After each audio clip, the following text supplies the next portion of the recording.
Welcome, everybody. I'm Camille Sargi, your host of Just 2 Minutes, and today I have Mario here. Mario, you want to tell us about yourself?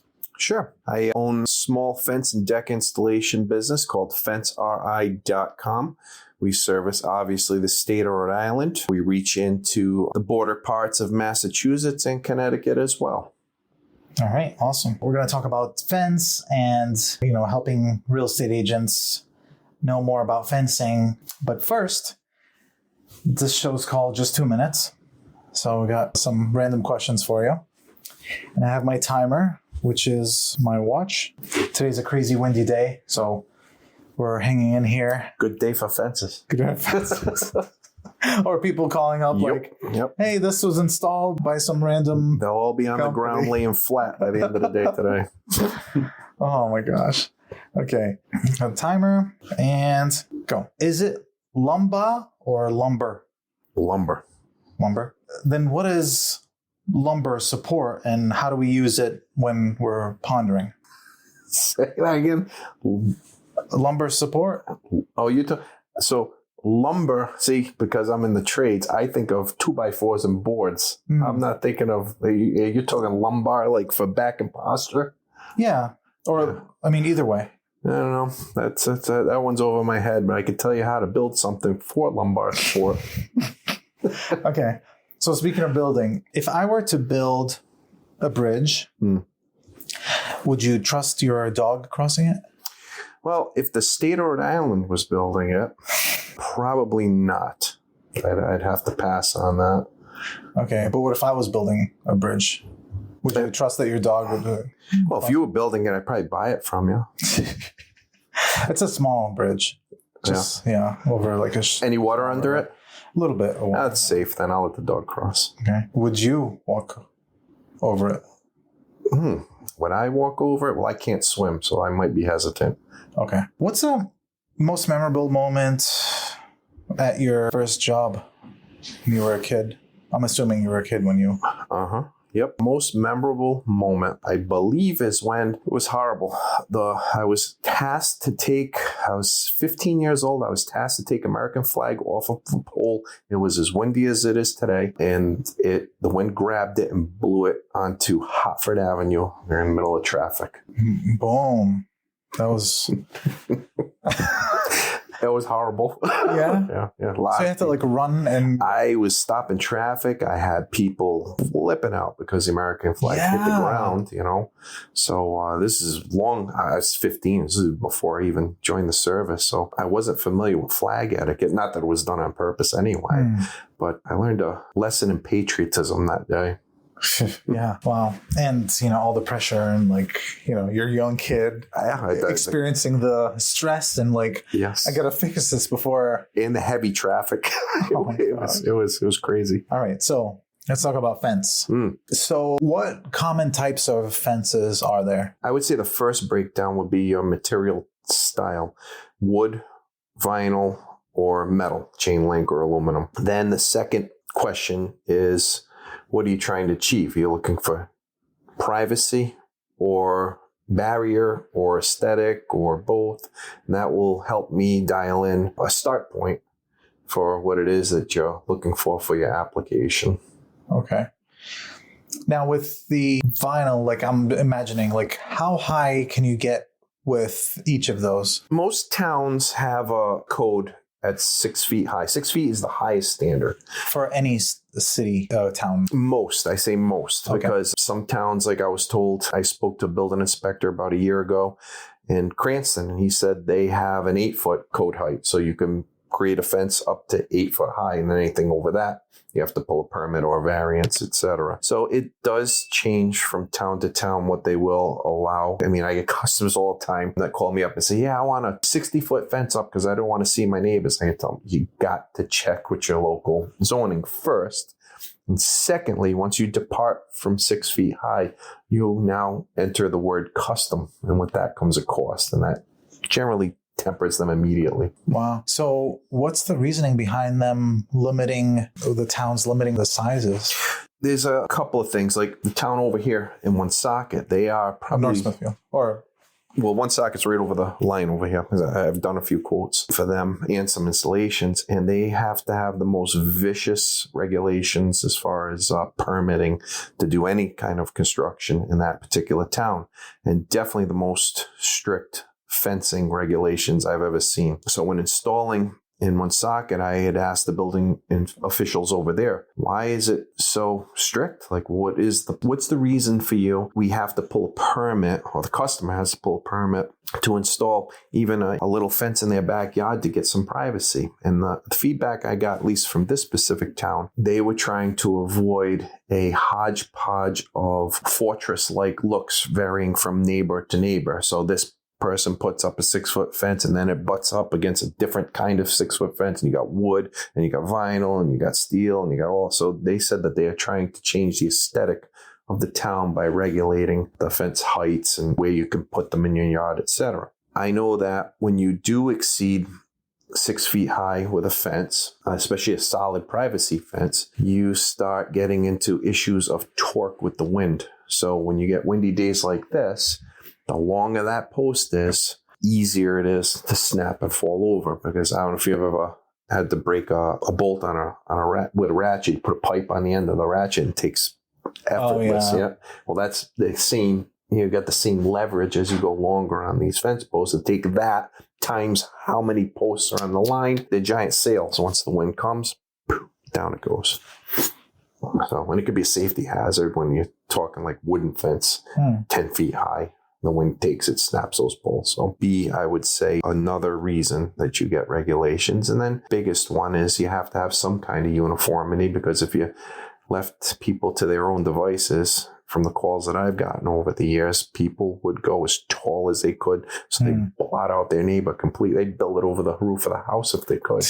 Yeah. Why, to solve that, why wouldn't they just say, case by case basis? Well, that's what a variance is for. That's so much work going in front of the town to explain. Why doesn't the building inspector say, oh, all right, you want to build an 8-foot just like the neighbor so it looks good and you're using same material? All right, well, I'll prove this. Well, the building inspector's job is to check the work quality, make sure you follow code. He's not the town planner that decides what goes up and what doesn't go up in your town. So he wouldn't have the authority to make that kind of decision, hence the town hall meeting. You get the variance, now you get feedback from your neighbors. So this is for an exception. I guess if you had a junkyard, let's say, and you wanted to put up an 8-foot fence, obviously it would be helpful for the neighbors. You would assume everybody would be in agreement with that, but I wouldn't trust that decision to a building inspector. You have the city planner, let the neighborhood weigh in, and then go that route. Okay. Do you think the building inspector is worried to accept things and would rather them go to town to decide? Or the building inspector, again, his focus is safety and codes. If it looks ugly, but it meets code, he's going to tell you, meets code, and he's going to approve it. His job is strictly to make sure that you have followed whatever parameters are set by the town. You've created something to the code standard of their build. Anything outside of that scope is not his specialty. It's almost like different lawyers for different types of law. You're not going to take a lawyer that does automotive claims and then have, negotiating border disputes, with property. So it's a specialized field. So, and there's a lot of code for a building inspector to handle just for that portion of his job. And to add any more to that palette, I think would be overwhelming, especially for some of the inspectors I've crossed over the years. Okay, so 6 foot is standard, you would say? 6 foot is a standard height on fences, and that comes right from the manufacturer. So if you want something that exceeds that, it can absolutely be obtained. But now you go into custom, because now they have to produce something, or I have to build it from scratch to accommodate your need. Would you say over 8 feet is custom? Over 6 feet is definitely custom. Anything over 6 feet. So if it's 7 feet, 6.5 feet, it's all custom. Doesn't exist. We have to build it from scratch. Okay. So metal, PVC. Some metal fences like chain link, because, chain link is a commercial fence, they will have standard heights that exceed 6 foot. We're talking the majority of the general cases, which is wood and vinyl and decorative and residential grade. Commercial is a whole different animal because obviously, go by facility and you'll see 8-foot fence with barbed wire on top. And that's designed specifically. There is a production run that creates stuff that height for those applications because it's a market. You've done that? I have done barbed wire commercial fencing, yes. Wow, okay. Let's talk more about compliance just to get that out of the way. Anything else as far as requirements that we might not know that we can... Every town is completely different from the next. You would think that codes are standard, but it's an interpretation of a code. It's a kind of like law. If you go to this district and this district, the same trial that's being heard will have 2 different outcomes based on how they interpret the law. The same thing happens, we find, with inspections in towns.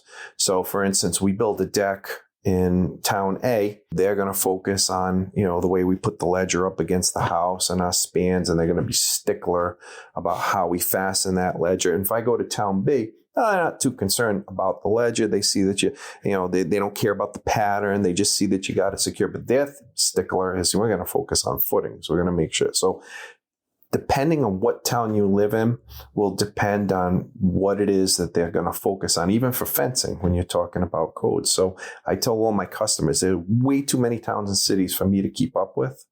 So when I do go to install for a customer in a particular town, I put the burden on them to just make a quick call to town hall and just ask, do I need a permit for this? And if they do, then we'll follow through and we'll do what we have to do for them. How about building too close to your neighbor? Again, town to town. It's like, I believe Cranston allows you, at least they used to allow you to build right on the border. And I don't know if it's Providence, but I know there's other towns that you have to be set back, 12 inches or a foot. So your setbacks will vary from town to town. Yeah. Okay. Anything else as far as compliance? Have you ever ran into a situation where the town said, take that off, that has to be taken down, or a violation, they have to take that down? One socket. Absolutely. Yeah, we cut What's the situation like? So there's certain things that are rules that in the fence industry, for example, driveways and houses built on a corner of an intersection. When vehicles are involved, especially if you're backing up a driveway, if your neighbor's got a 6-foot fence all the way to the curb and you're backing up your car and you can't see through that fence and somebody smacks you, that neighbor with that fence could potentially be liable in a lawsuit. Okay. Because the codes specifically in most cases say that once the fence passes the front threshold of your property heading towards the street, it needs to wing down to 4 foot high or less level for visibility reasons. If you're unfortunate enough to own a corner lot, you're never going to get a privacy fence approved to wrap the corner of your house, because at that intersection, that fence becomes a blinding area for traffic going back and forth. Doesn't mean that you don't see them. That's a who did it with or without a permit, I don't know. Interesting. But yeah, that's the key thing you have to keep in mind when dealing with fence height. So imagine the front of your property. Once you pass that threshold of the front of your property, it should go down to a 4 foot high. Well, in the backyard, you have all the privacy you want. But in the front, you have to consider what's on the side of you and what's in the front of you. And if you have a neighbor to your side of you in the driveway, you can go down 4 foot high so they can see. Wow. Now I'm going through my database, like all these homes that I've seen, it all makes sense now. Why it's designed that way and why in corner lots are, like they're very scrutinized. Fence. They're very strict with corner lots. Oh, okay. All right. That's good to know. That's really good information for realtors. What's the trend now with fences? Well, because of metal prices and the instability of lumber prices over the last 4 years, vinyl seems to be championing the fence industry. Vinyl seems to be tethered to like petroleum prices. So when they flux, you'll see vinyl. I guess it's a petroleum product. Wood supplies are imported, so they're tethered to Canada and harvested trees. So I know we had a mill fire not too long ago in a couple of major mills, which shrunk the availability of wood materials right at the time when COVID happened. So wood product was virtually impossible to find. And then the steel industry affects your aluminum, and your chain link. And again, some of that is imported as well. Vinyl has stepped up and become the go-to. It's a one and done system. So once you put it up, in theory, you never have to do it again, especially if it's a good quality system. And I'm seeing the vinyl manufacturers now create different wood patterns and things to break up the look of it, because the number one complaint that with vinyl, with those that don't like vinyl, is they don't like the white plastic look of it. In some applications, it looks beautiful, nice, clean, modern house with white accents, and the vinyl works. But if you go out to a beach town, it doesn't work so well. It screams, artificial. So they have wood grain pattern vinyl fences that mimic the look of wood, and done a few of them out in places like Coventry and up in the woods out there, and they're fantastic. They look great, and the best part is you never have to do it again. It's done. You don't have to worry about it rotting, falling over. Your dog is safe. Your pool is safe. What standard colors do they come in? So right now, they used to be just white and then like a tan color, and then gray kept coming in and out of the industry. But now they're doing, literally looks like wood fencing. It's like, they pattern the knots and the grains and everything into the panel. You'll see it on the website. If you go to fenceRI.com, there's some examples of it. We use a company called Active Yards, which they recently got bought out. I'm not sure. I'm going to a meeting next week about the new company that acquired them. So they're about to get bigger. And if you go to Active Yards, I'm a dealer for them, and you'll see all the different color options, style options. It's quite amazing what you can do with the plastic. And you do that like when you go to someone's house, kind of like floor sales. They bring in different types of flooring and they let people touch it. Mm-hmm. Do you do that too with the fence? Yeah, we have the same tiles and pallets that we can do. One of my best sales card is finding a customer nearby and saying, go check out this address. Okay. And you'll see. But my vendor has some examples set up for display in-house. So if they want to get eyes on the product and see it right up close, I can send them there too. But most customers that I get, by the time they get to me, they've done their homework. And they already kind of know what they want to do. And my job is to just educate them on the pros and cons, because I don't want to give them competition out there that will give you anything. They will tell you anything. I don't like callbacks. So I want my customer to know 100%, this is what you're getting. This is what it can and cannot tolerate. And does this fit your need? And if you say yes, we go forward. But if it doesn't, just make sure we're clear. And I usually put in writing that this will not achieve this goal of yours. Do you think, what kind of fence you think would bring up the value of the house? I think anything permanent, because again, when people call me, what's permanent? How do you make it permanent? Well, if you get an aluminum fence, you get a chain link fence, you get a vinyl fence, you never have to change that the lifetime of the house. That's a one and done system. It's there forever. So the first thing you have to do is make 100% sure that you are okay with how this product looks, because you are going to be looking at it every day you live in this house. When you come home and you get out of your car, you're going to see this and you got to love it. Not like it, you got to love it. And so when customers call me up and they say, yeah, I'm looking for a cheap fence, the first thing I ask them is this your forever home? Is this where you plan on staying for the next 20 years? And if the answer is no to that, I'll give them, low-grade options. They can get a wood fence or something that's got a short life expectancy. If it's an investment property and they don't care, okay, I'll give them that option. But if they tell me, yes, I'm going to be here as far as I can possibly, live, then I tell them, I said, this is not like buying a pair of shoes.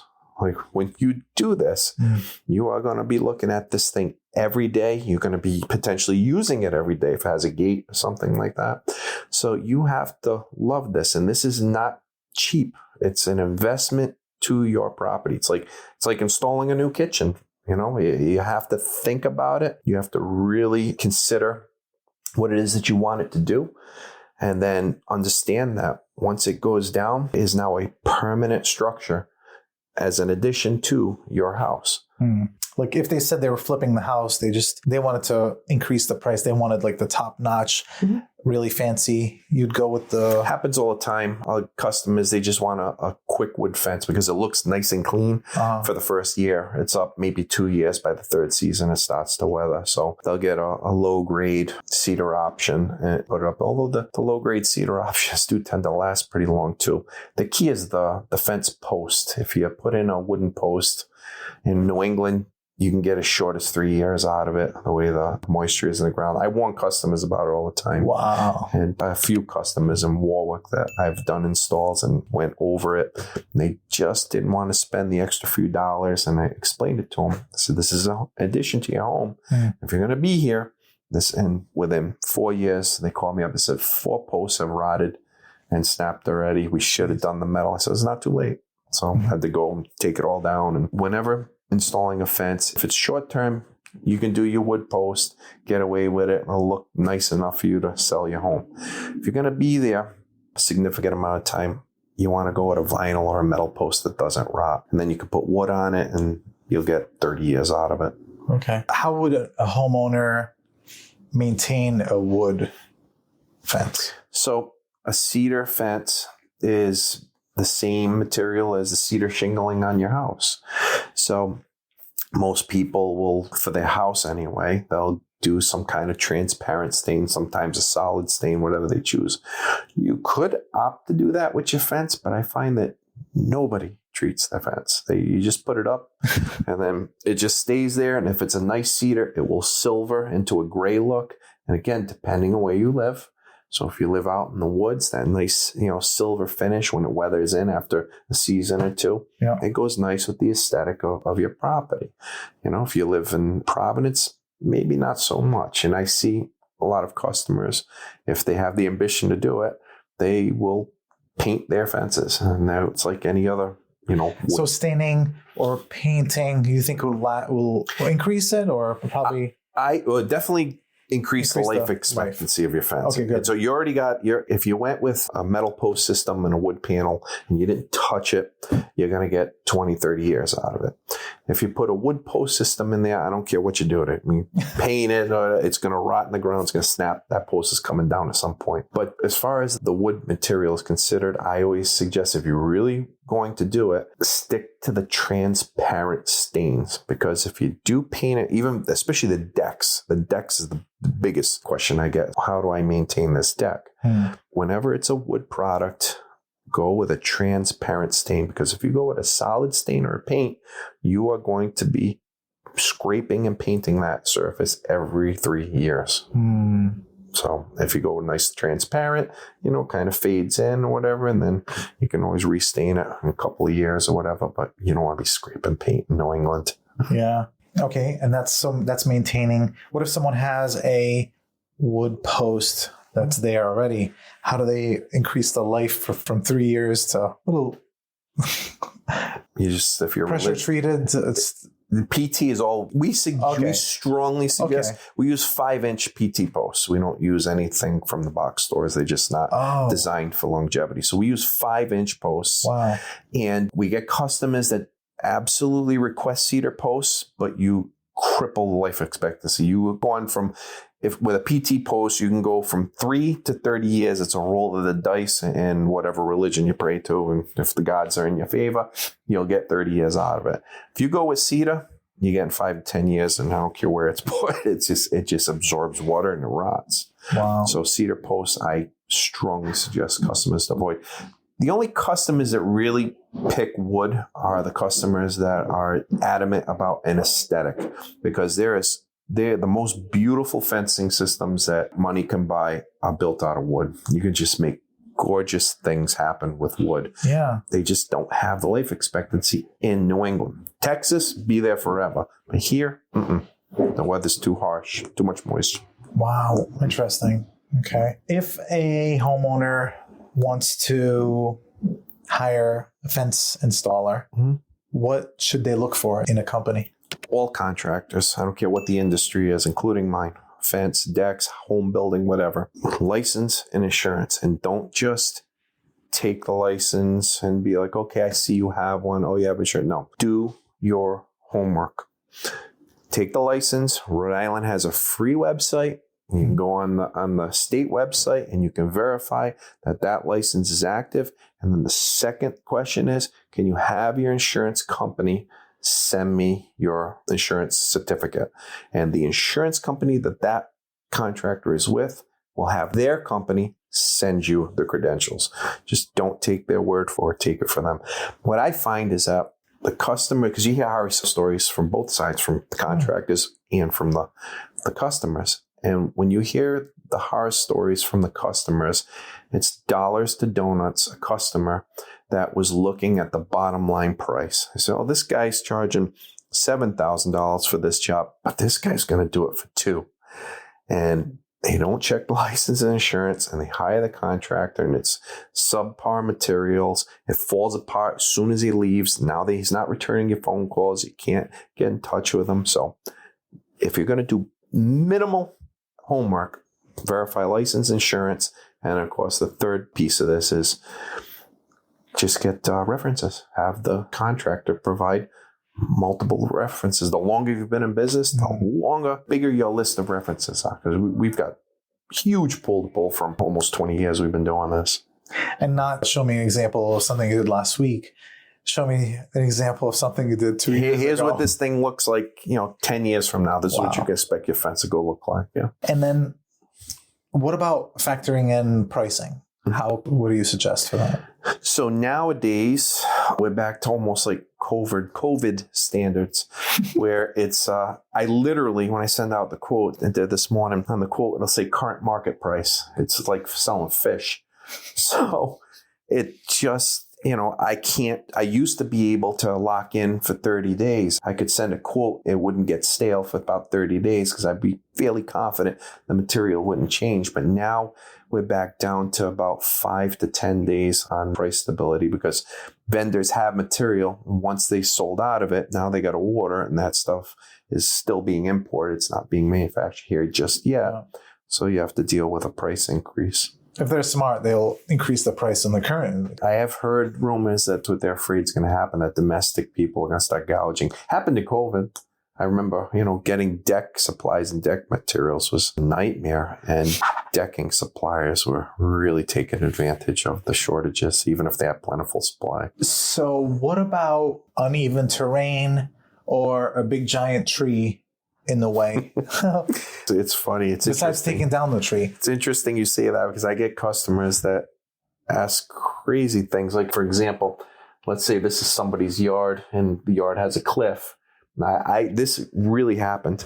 I had a customer that wanted me to fence like 15 feet over the internet. I said, there's nothing there. Like, How am I supposed to? And they just couldn't comprehend. I mean, I had to walk away from that. But it was, when it comes to trees, I don't know how some people think, or maybe they just wake up in the morning, have a coffee, look outside, say, I think I'm going to get a fence, and don't think ahead that there's giant rocks that are sometimes in the way. Trees are number one obstacle that we talk with customers, and they're like, the tree always is on the border of the property, and it is on both neighbor and customer side, and they want us to go through it somehow.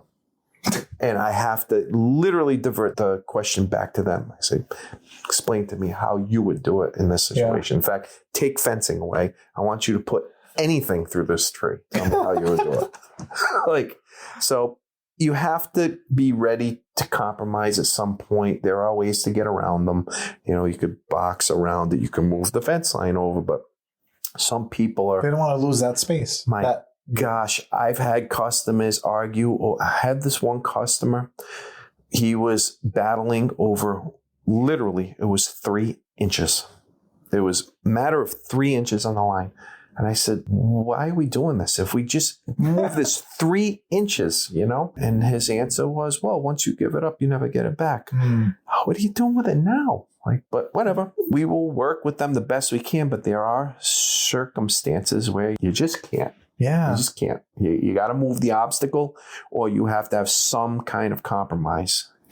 So if money wasn't an option, what would you do? In some cases, I've been in that scenario. And in that scenario, we have built the fence into the tree.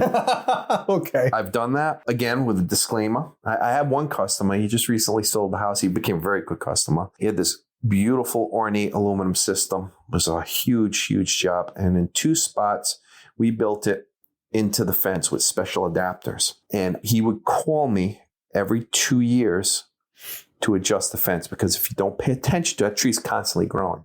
If you don't pay attention to it, it will expand and it'll knock the whole line down. Oh, my God. Yeah. So I was going there and we were measuring about 1 to 2 inches of growth every 2 years. I'd have to cut back and shrink everything and put it all back together. But this particular customer knew it and stayed on it. Most customers won't. So I can build it. Money's no object, but it's going to destroy a fence in 5 years when the tree grows. Yeah. So. And then terrain, like you mentioned the cliff. I mean, aside from putting in a 20-foot post to match up. We've done that in a step. You know, you have to run a long post, and we've done creative things to go through and over terrain. I mean, it all depends on, you know, there has to be some reasonable expectation there too. There's usually 3 customers that I deal with when it comes to fencing. It's wants privacy. It's basically putting up the fence because of neighbors. The other person is installing the fence because they have a swimming pool. And then my third customer, most popular customer, is they have a dog.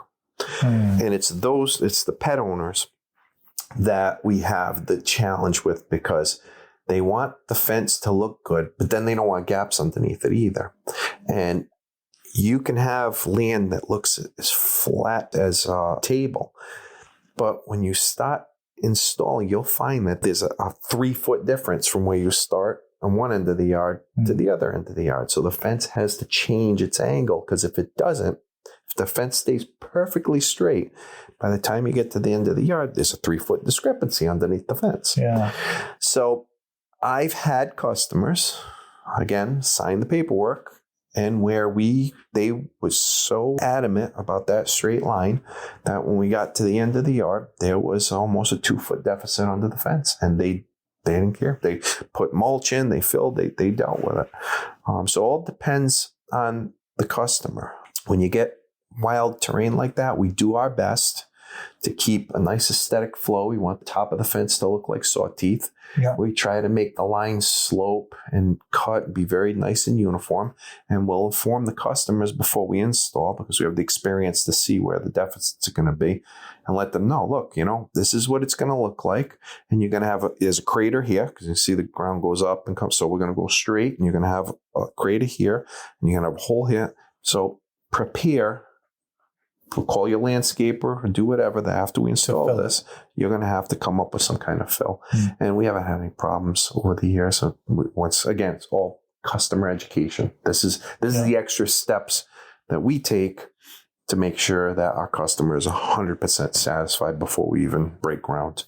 They're all animals, and some dogs are good, polite. They won't go dig and sneak under the fence. What's a solution for those animals that are like? One of the first questions I ask customers with pets is, what's his temperament? Because I've had them go over 6-footers. Like they'll jump. German Shepherds will get a running start. I've witnessed it, and Huskies. I see running start and will jump on that middle rail, and they'll use it and go over. They can't come back the other way, but they don't care. And then they're born free. They run around. So Huskies and Shepherds. And usually the deterrent for those dogs is privacy. If they can't see what's on the other side, they usually don't. They don't go. Yeah. So if you got a dog, like some of the species that we've dealt with that are aggressive are, I believe it's pit bulls. They're low to the ground. And I've seen beagles too, which the least aggressive dog, they diggers and they go under. What we do is for chain link, we add what's called a bottom rail. It's more of an expense because it's more material and labor, but your dog won't push through it. I have seen pit bulls and Rottweilers chew at the bottom of chain link fences and keep pushing and working it over time until they can make it enough where they can squeeze. Once they get their head through, then they just squirm their bodies and they go underneath the fence. There's paver stones you can line. A nice solution is lumber. Just go get nice 4x4s and create a mulch bed there. It's something that the dog can't punch through. Yeah. Wow. So we talked about making sure you have a good contractor who's like licensed and insured. What about warranties? Is that something that's offered or? Mm-hmm. So depending on the product. So again, speaking about wood on wood systems, there are no guarantees. It is as is system. We put it in, and if it changes by the time we finish the other end of the fence, it is what it is. You own it. We cannot predict what wood will do in the elements. Warping, checking, which is the wood splitting, will rot over time. Even gate sags, because the gate's on this big wooden post, and with the moisture and everything kind of expanding contraction, the gates will sag and adjust. However, Active Yards, the company that we deal with when it comes to vinyl and the aluminum, they offer what they call limited lifetime warranty. And what that means is basically that fence is guaranteed against fading, warping, rotting, all that kind of stuff. It's not, the limited part was not guaranteed for. It's not guaranteed with a tree falling on it or, your neighbor backing into it. But there are one and done systems is what I like to call them. They come with lifetime warranties on the material. And then me as a contractor, we give them a 1-year warranty on the installation, because if anything that we did is going to fail, you'll know within the first 2 months. Do you give them any recommended maintenance? I mean, besides we talked about the wood, but metal or PVC, any recommended maintenance? That's the beauty of those systems. You don't have to ever worry about it. You install it and it's done, and you just forget it's there. And then hopefully it either blends into the background if that's the goal, or it just becomes another nice, exterior aesthetic of your home. Mm. And sometimes with the metal fence, people grow vines and hope that so over. That's, again, I would think that'd be common sense. It's like having a shed or a house. If it's close to vegetation, how much of it do you want to take over your house and your shingles and grow into your windows? So same thing with a fence. If it's near trees and vegetation, you might want to train the vegetation so it doesn't put pressure on your fence system. While we're talking about this, I guess vinyl, the only thing that people have ever mentioned about vinyl, which I do see, is the growth of mold. So you'll get mold growth, but with the vinyl system, you get any citrus-based cleaner, and you get a pump sprayer, and you just shoot it with that cleaner, and then you can take a mop handle and a garden hose and wipe it. Done. It's like it was the day we installed it. Okay. Bounce right back. Power wash? No. Never use a power washer for decks or fencing. No power washing. Okay. I've seen, especially in the decks, I say, oh yeah, we put it on the light fan and all that, and it furs the decking boards, it shoves the moisture into it, gets behind the ledger, and it just causes havoc, especially if they do it at the end of the season, then it freezes, and it starts pushing the nails apart, and boards stop popping. It's just, don't do it. So best thing for that is, I mean, you said the citrus. Any citrus base, environmental friendly. I'll tell you, we use water. I take a bucket of water and a sponge and I just hit it and then I rinse it, done. Nothing wants to stick to it. Yeah. So any growth that happens on it, because we've had material sitting on site in pallet, and it'd be there for a few months before we could get to it.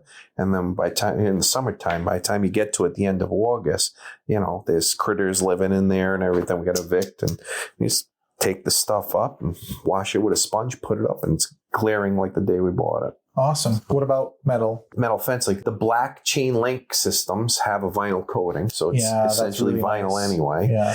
And the aluminum systems, they fade somewhat over time. That I do see, but not to the point where it's going to be glaring. Unless you have a repair, then you'll see a nice shiny panel. But the aluminum systems are spaced picket systems. And the whole design of the aluminum system is to not become invisible, so your eye doesn't catch it. Uh-huh. So when people pick the aluminum systems, they're beautiful, ornate systems that go around the yard, but they keep their view. I saw a lot of those by the water and in the woods. People that got tracts of land that they like to see. So as far as the fading is concerned, negligible.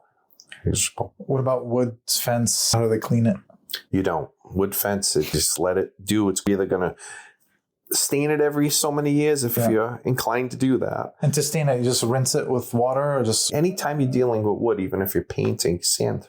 use sander. Okay. Even decks, if you wanted paint, you get or stain, you do a quick sanding. It's work. Yeah. It's work. It's not easy unless you go vinyl and metal. Then it's easy.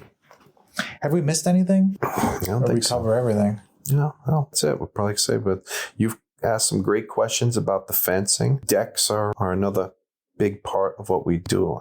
Seems to do the majority of decks that we do are always swimming pool surrounds. So we're constantly building decks around people's new swimming pools, and it goes hand in hand because if you put in a swimming pool, you have to have a fence. It's code. Yeah. So we generally will build the deck and then fence off the yard, and that's what we do. Nice. So Mario, how do people find you? FenceRI.com. Just to remember, not RI fence, FenceRI.com. Awesome. Yeah. Thank you very much for stopping by. It was my pleasure. Good info. My agent's got a squad, we all in the zone. In-house help, so they ain't doing it alone. They focus on clients, negotiating win, while the back end's hand 'em, man, that's how we spin. I hand 'em business, watch 'em all climb.